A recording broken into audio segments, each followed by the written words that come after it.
Hey, what's up, everybody? Thanks so much for tuning in. Another episode of the Fox Experience. I am extremely stoked to finally do this episode. I've been wanting to do it for some time, and now with school back in session around the country, whether it's remote learning or in person, I was able to get so much more information than I had just a few weeks ago on what's going on around the country. I'm going to go over a few things, just kind of run it all down. This is going to be strictly a schools episode, whether it be elementary schools, high school kids, college students. There's a lot going on around the country, whether it's related to the coronavirus, what's being taught in schools, issues that are going on with students and or teachers. Homeschooling is definitely something I am interested in, and I want to share a lot of info with you about the homeschooling rates around the country of parents enrolling their students in homeschool.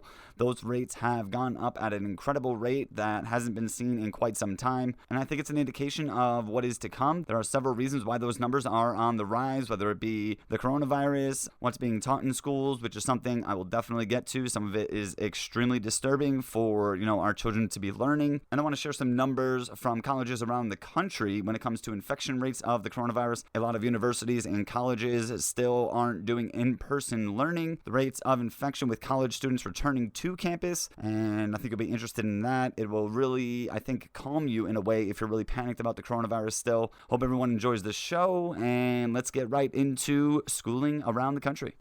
Due to the COVID-19 pandemic, 50 million K-12 public school students have had to learn remotely from home this year. This is from commonsensemedia.org and a report that was developed by Boston Consulting Group in partnership with Common Sense. Of these 50 million K-12 public school students, about 30% of them lack adequate internet or devices to sustain effective distance learning at home. So remote learning is becoming more of a popular thing right now, not by choice for a lot of people in the country. A lot of parents are struggling. There's so many stories about parents seeing their kids struggle and struggling with them through this new process that everybody's having to adapt to through this time. I'm just going to go over a few things that I've read about remote learning and it just being not a good thing overall for students. Never mind the health risks, young people staring at screens all day. Obviously, their attention spans aren't going to be as long when they're not in a classroom in front of a teacher and needing to be held accountable for what they're doing and what they're not doing. There was a father in Virginia a few weeks ago. This is from an article in the New York Post by Bethany Mandel. There's a father in Virginia named Rory Cooper, and he tweeted this week, "I just got a brisk 2-line email from my kid's kindergarten teacher informing us that our 5-year-old isn't participating in virtual class, and I'm fuming. He didn't draw a monster. This is day 6. Note, they asked parents to not participate and let kids be independent. Nevertheless, we are very much involved, but he's 5. So there's just one ridiculous example. Also, there was a viral TikTok video showing a teacher spent 5 minutes trying to show a student how to unmute his mic. And Noah Rothman, he tweeted, "On the other end of the screen are around 20 plus children who are being told to click the chat box, fill out the form, submit the form, and click the mute button when done to tell the teacher they're all set, but who cannot read yet, so needs you to do it all for them." So that's just something that is a common sense thing, getting younger children to have to pay attention to technology, whether they're doing it on a daily basis or not, at home and not at home. It's just really not a good situation. There are so many of these stories going on. And there's also another article. This is from the New York Post. This is from earlier this year from Carol Markowitz. Remote learning is turning out to be a burden for parents. And I've heard, stories of my own friends that are now going through this and that have been doing this since the whole pandemic started. And here's just a little piece out of the article just to give you an idea of one of these challenges that remote learning is presenting. Now there's a constant barrage of links, passwords, Google Classroom, Zoom. It's too much. We get messages from their music teachers, their art teachers, librarians, even their gym teachers. They take attendance strictly. Parents with little kids in daycare report that they are asked to check in for a half-hour Zoom session every day. If you have ever tried to make a toddler sit still for a half an hour, you can imagine the good times that are had. Sure, they don't have to do it, but who wants to be the parent who couldn't produce a happy-looking child for the daily video check-in? You can just sense the silent judgment if your kid doesn't show up. What? Is your kid too busy watching YouTube to say hello and learn important toddler matters? A friend described it as suddenly becoming an administrative assistant to the busiest and tiniest CEOs. We schedule their calls, make sure their work stays on track, get them to stop for lunch, and even make that lunch. And oh yeah, my husband and I have jobs too. Now, those are just, little anecdotes and the problems with remote learning, but you can see the challenges not even associated to the learning and not even associated to their schooling that is really affecting them, taking time off of their schoolwork and making this whole situation that much more challenging. I know my sister, she has 3 kids that she has on strict schedules. There are whiteboards in the house. This kid go to this iPad at this time. This kid has this Zoom call at this time on the laptop. It's really, now it's a well-oiled machine, but when some parents are also making the adjustment to working from home or finding a new job or returning to regular work, now that the country's kind of getting back to normal, it's really a challenging thing just to think about. I can't imagine, doing it with children, but, shout out to all the parents out there that are doing this. You guys don't get enough credit for the work that you're doing for your kids in these challenging times. Here's one last thing with remote learning. This also from the New York Post. I'm from New York, in case anybody didn't know. So New York Post and the New York Daily News were kind of a mandatory thing. So it's definitely something I check on every morning, even though I've been in Arizona for a decade now. And this is from Salim Algar, titled, "Most New York City Public School Students Not Guaranteed Real-Time Remote Learning." The piece is talking about the 1.1 million public school students that would receive at least some online instruction when the academic year began, but due to mandates and policies made by the mayor, Bill de Blasio, who is just been an atrocious mayor, has just torn New York apart. It is just terrible to see. Kids have not returned to regular schooling, and even now remote learning, they are having incredible challenges. From the article, 58% of kids whose parents signed up for a blended learning schedule alternating in-person with online courses won't be guaranteed that those virtual sessions take place in real time. Also from the article, only 42% of students so far even signed up to receive remote learning 5 days a week. Many parents complained about the lack of live instruction during the last academic year, with some reporting that teachers went weeks at a time without directly communicating with their students.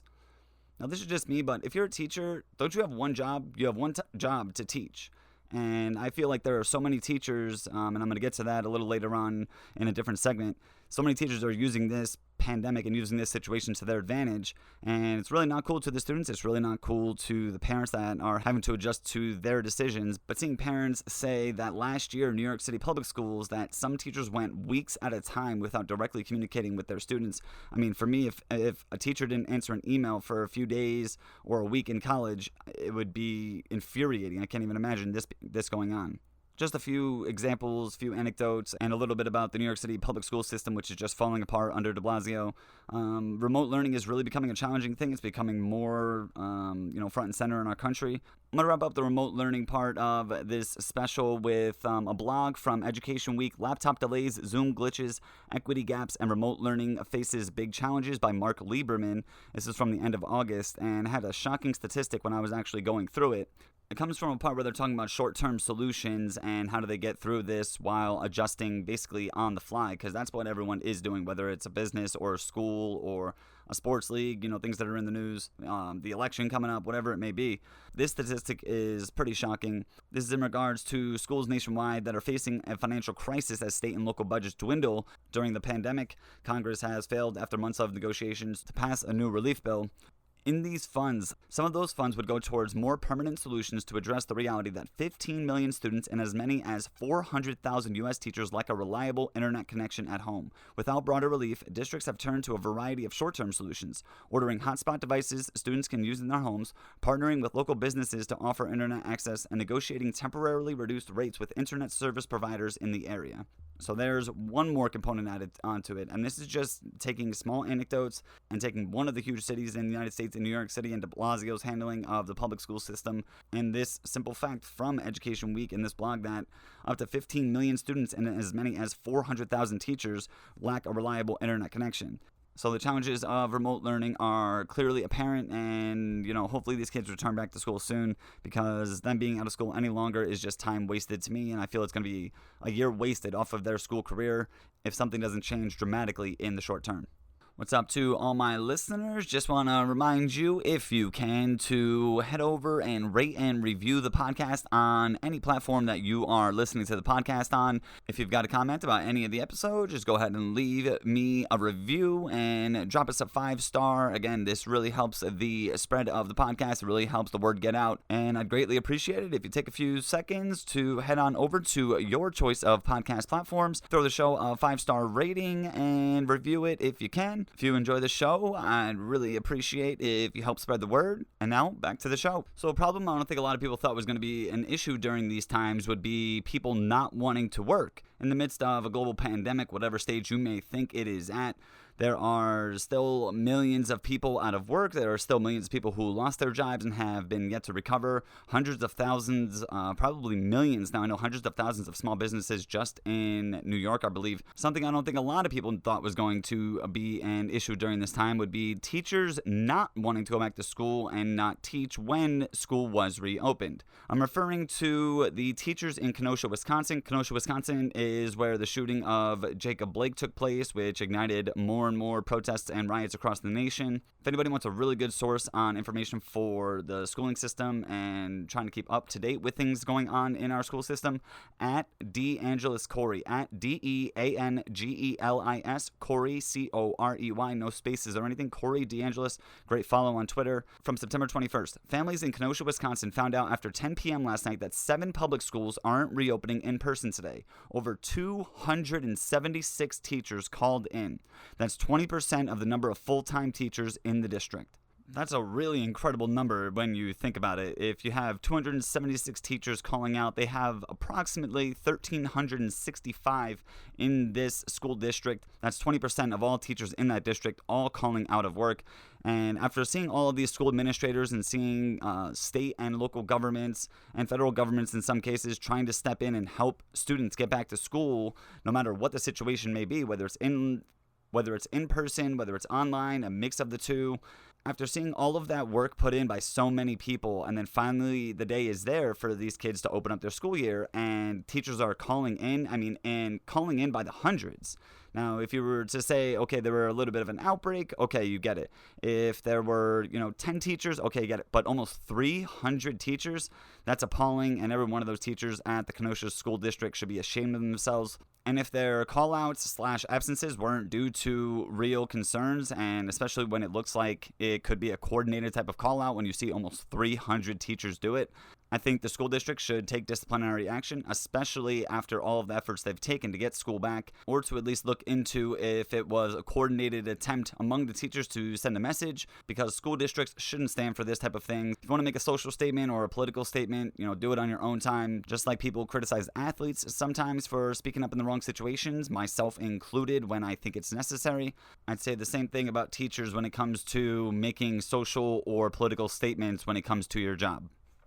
I'd say the same thing about anybody in any profession. My job for iHeartMedia is a traffic reporter, and what I do as a traffic reporter on their time is their business. So if you're getting paid to be a teacher and you want to make a political statement, I don't think it's the time to do that, and the schools should step in to avoid this from happening. Another situation happened right here in the Valley in Arizona. Cactus Shadows high school teachers calling sick over COVID-19 concerns. This was from a few weeks ago, September 6th. Plans to return to in-person learning at Cactus Shadows High School are currently at a standstill. The principal, Tony Vining, said Friday that they couldn't reopen because of a lack of staffing. There's an article by Emma Lockhart at azfamily.com. Quote from Michelle Williams, a parent at Cactus Shadows High School. They desperately want to be with their peers and their teachers. That is where they learn best. Cave Creek Unified School District said at least 24 teachers are calling out sick this Tuesday over coronavirus concerns. The district in Maricopa County meets all the state's health benchmarks to return to in-person learning, but some teachers still don't feel safe. In their own form of protest, some students said they are holding a rally at the high school on Tuesday morning to urge the district to let them back on campus. Said Williams, it has taken on a life of its own with the students because they feel very strongly about the fact that they have rights and they want a choice. Well, I'm with the students here. They do have a choice. They want to attend school. They want to get back in the classroom where they learn best and where they feel normal. This is where kids need to be, is back in the classroom.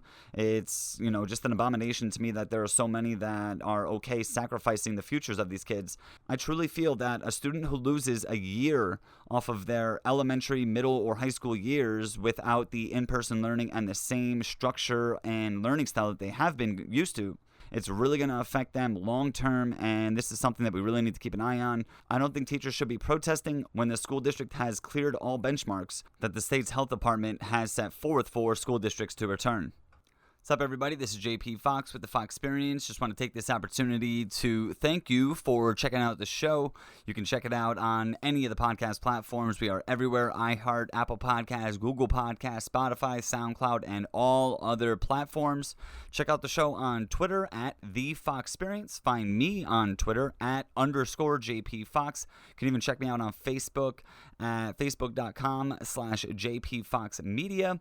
With the podcast on any of the platforms, you can rate, review, help spread the word. Any rating, any review really gets the show out there and really helps spread the word. Again, you can find us on any platform, iHeart, Apple, Google, and all other podcast platforms. Rate, review, share. Check us out on Twitter. I'm looking forward to providing everybody with a podcast that they can relate to, that they can share, that they can listen to, no matter what background you're from. And I hope the Fox experience is something to make part of your routine.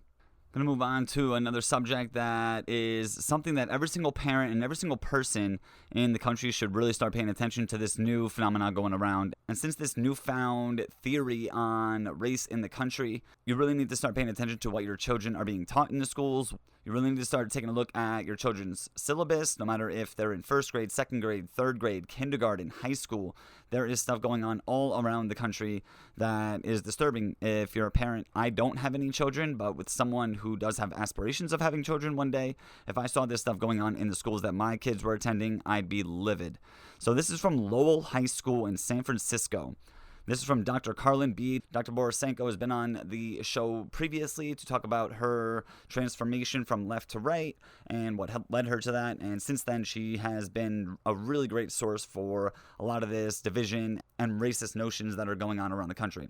So she shared this on Twitter. Dr. Carlin B.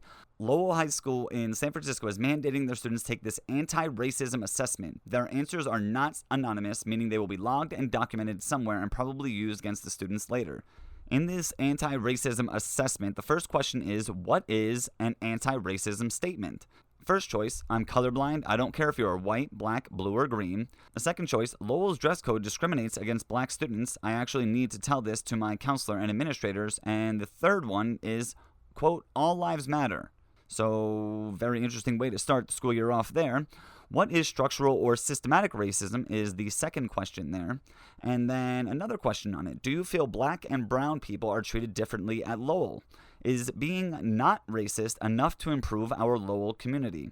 So that's just one assessment from one high school in California. They are making their students take anti-racism assessments at the beginning of the school year, getting their personal thoughts on race and how they feel towards black and brown people. I guess if they're white or not black and brown. The Black Lives Matter, All Lives Matter, racism, all of this, critical race theories, these are all creeping their way into the classroom very quickly, and it's something we need to pay attention to. Also, here is another example. This is from a tweet from September 16th, and someone posted grade 7 first day, and it was a picture of their child's, looks like their homework. The search for a COVID-19 vaccine. Now, this is 7th grade. 1. Consider the following quote by Dr. Richard Hatchett, who is leading the COVAX initiative. Quote, ensuring fair access to a vaccine is not only a matter of equity, it is the fastest way to end this pandemic. The questions underneath that. A. Whom do you think might be the most affected without the efforts of COVAX to ensure fair access to a COVID-19 vaccine? Explain. B. As you see it, how will fair access contribute to ending the pandemic? And the second question, once a COVID-19 vaccine is found, there is no guarantee that everyone will want to receive it. Do you feel that vaccinations should be mandatory? Why or why not? And explain. Now, the subjects that are being asked are definitely topics that we should all discuss. But why are we asking 7th grade students how they feel about vaccinations? Why are we asking 7th grade students if they are going to take the COVID-19 vaccine if and when it is available? It doesn't make any sense. It's stupid. It's a way of polluting their brains with all of the stuff going on outside of school, and it's bringing everything into the classroom. This is just another example of, a school or a business or an organization around the country that's going above and beyond trying to please the very vocal minority. And then this is also a picture from northwestern.edu/campus-reform. I don't know if this was Northwestern University. I couldn't find it, but on Twitter, this is an actual picture taken at Northwestern, northwestern.edu/campus-reform. This is now a deleted website. Testing registration note. You will be asked about sex at birth and ethnicity during registration. Northwestern apologizes in advance that this is not aligned with our culture and practice of inclusivity. Unfortunately, these fields and classifications are required for reporting results to the Public Health Department. Please reach out to a testing site staff member if you have questions or concerns. So Northwestern is actually going against its own rules by asking about sex at birth and your ethnicity during testing registration. Another example of the colleges going above and beyond woke scold status.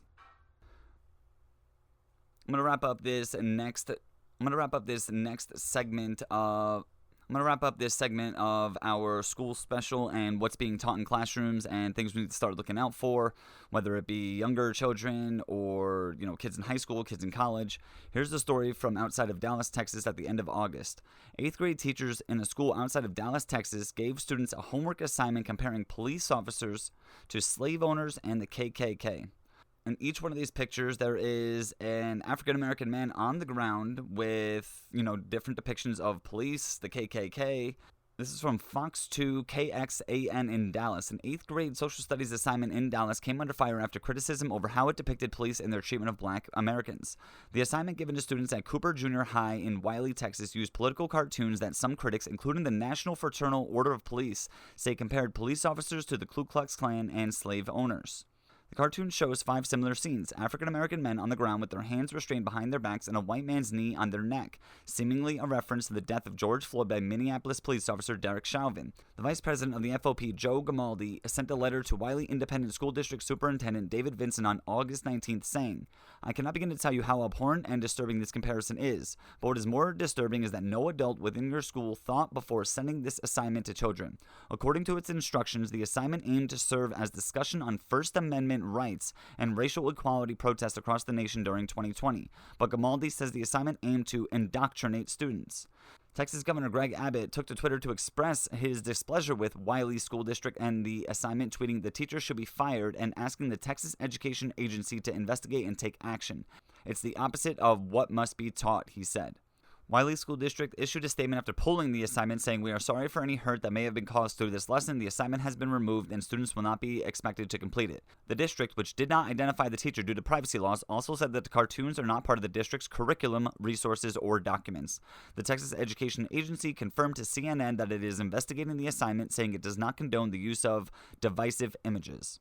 If that is not disturbing to you, I'm not even a parent, like I've said numerous times. I'm not even a parent, and seeing that in our schools these days in 8th grade is just, come on.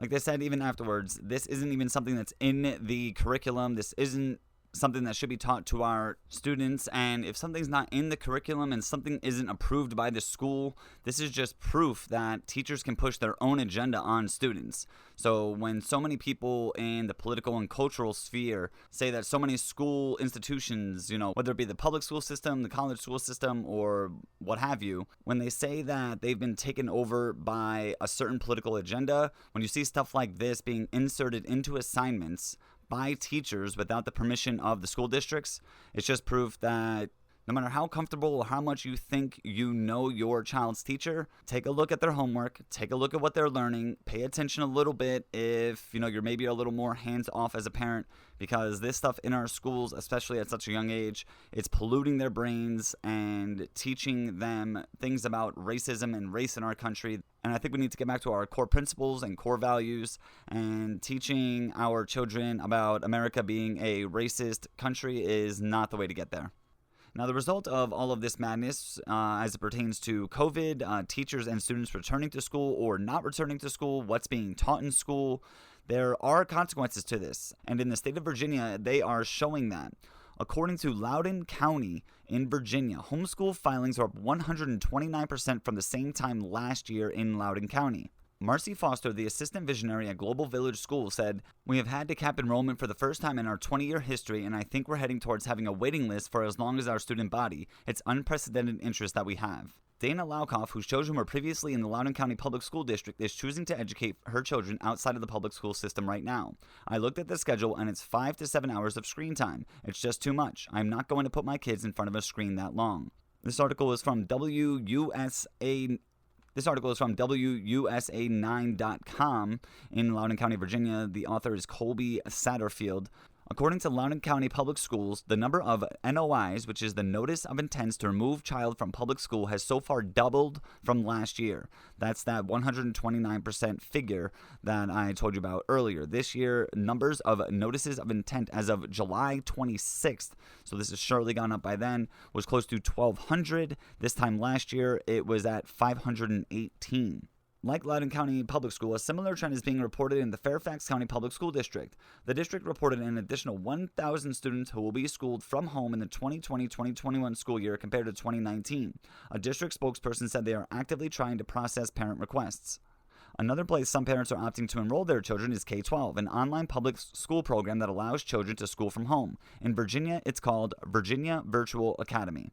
According to Virginia Virtual Academy Middle School Principal Katie Poindexter, she said, "I think we're going to see overall close to 250 to 275% increase in enrollment over last year.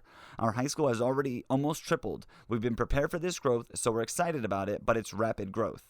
So homeschooling is something that's becoming more popular, and those were just two little examples from the state of Virginia in two different districts. The numbers are precipitously year over year, over 100%, close to 300% in some cases.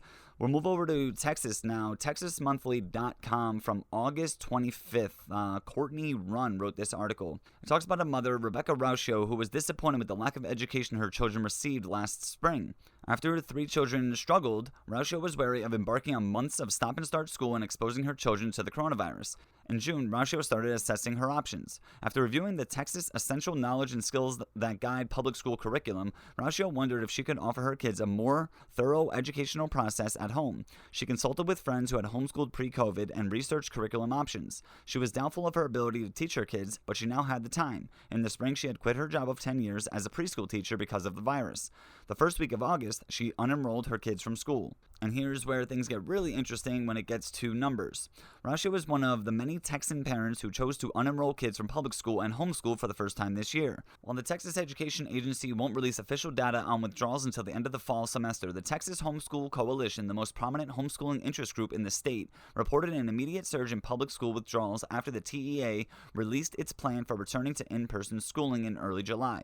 A tool on THSC's website through which parents can generate withdrawal letters was used to withdraw 3,114 students this July, up from just 201 compared to this time last year. This August, the organization reported a 400% increase in withdrawals through the website over last August. In the 2018-2019 school year, the Texas Education Agency reported that 22,967 students left public school for homeschool options. The agency declined multiple requests for interviews on withdrawal trends this fall.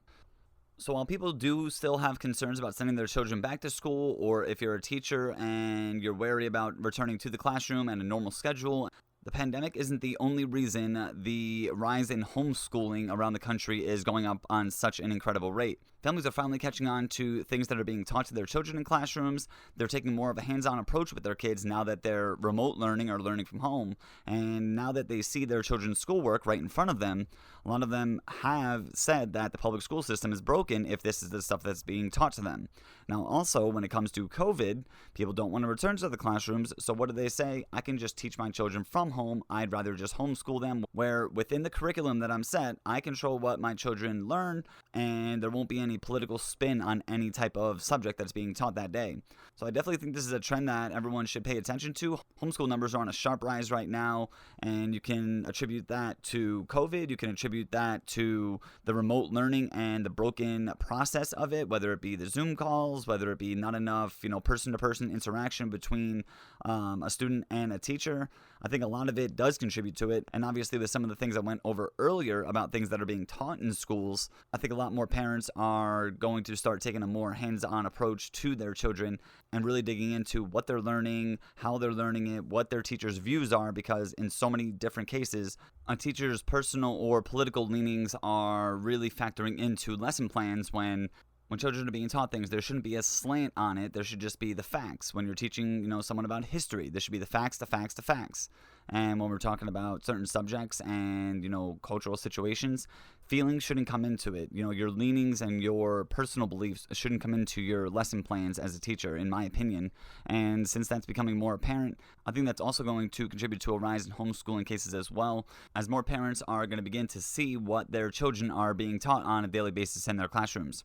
There are many things going on in schools around the country, from K through 12 up through college, that has people a little on edge. But I'm going to go ahead and end this special with some good news, or something that should be looked at as good news. So a lot of the hesitation on students and teachers returning to school is obviously a widespread outbreak. A new study has found minimal evidence that the novel coronavirus is transferring inside K-12 school buildings despite reports of students and faculty across the country contracting the virus. COVID-19 cases recorded in the dashboard show a relatively small degree of spread among staff and students. The study looked at data collected from over 550 schools across 46 states over a 2-week period starting August 31st, with more than 300 schools maintaining some level of in-person classes. With this data, researchers found 0.23% of students had confirmed or suspected cases of the virus, while the rate among educators was 0.51%. The rates for confirmed cases were lower at 0.076 for students and 0.15 for teachers. The data included those for public and private schools, with many of the schools located in smaller communities. Researchers at Brown say the early evidence could mean that a return to classes this fall may not be as risky as school administrators previously expected, though they cautioned schools to analyze potential risks based on their own virus situation, the Washington Post reported.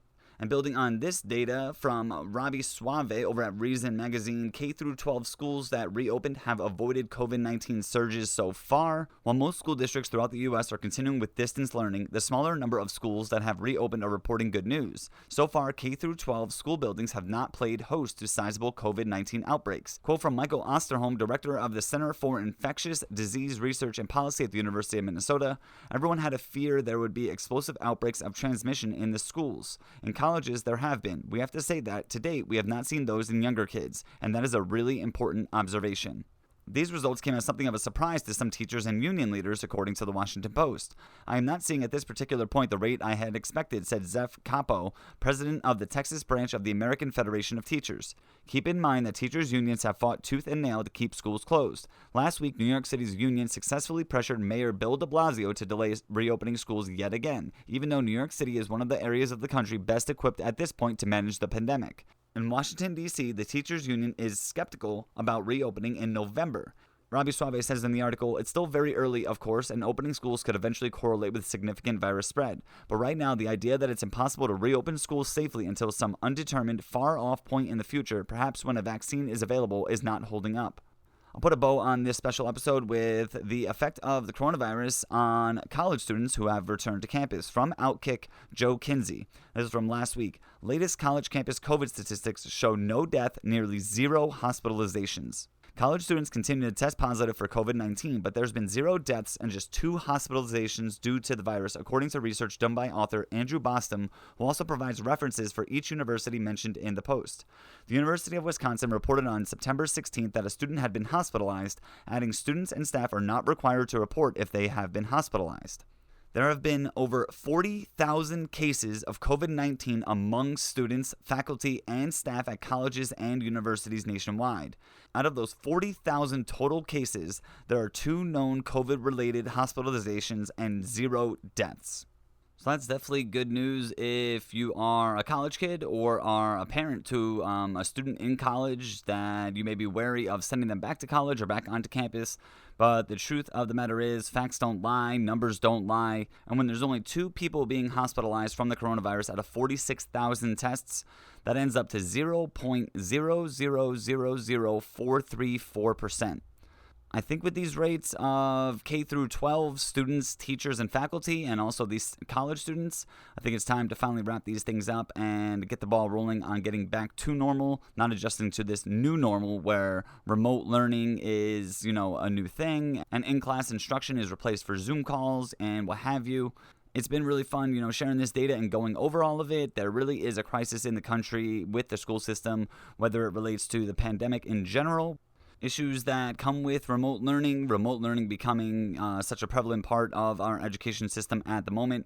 We definitely have to take into consideration what's being taught to our kids. I'm going to give you a few examples of the numerous and countless examples that are going on around the nation. Look at what your kids are learning. Look at what the teachers are sending their way, because when your kids are in school, we are trusting these teachers to shape our children's minds. And when the teachers feel like they can add their own spin to subjects and lesson plans, when there are consequences and sometimes very negative consequences to the spins that you put on those lesson plans, It really opens up your eyes to the school system in general. And after hearing all of this, after hearing some data about what's going on with remote learning, about the uptick trend in homeschooling in the country, maybe it'll let you evaluate yourself and your own family if you have children, and maybe look at the virus and the whole situation as a whole in a different light.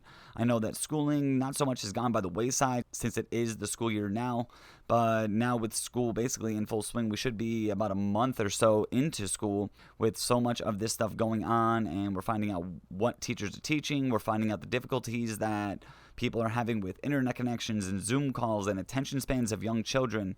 It really adds to just a more contentious situation than we already have. But I hope this school special really did something for you, maybe taught you a thing or two, open up your mind, maybe have you look at things a little bit differently, and maybe take the foot off the pedal on, going full throttle on panic mode.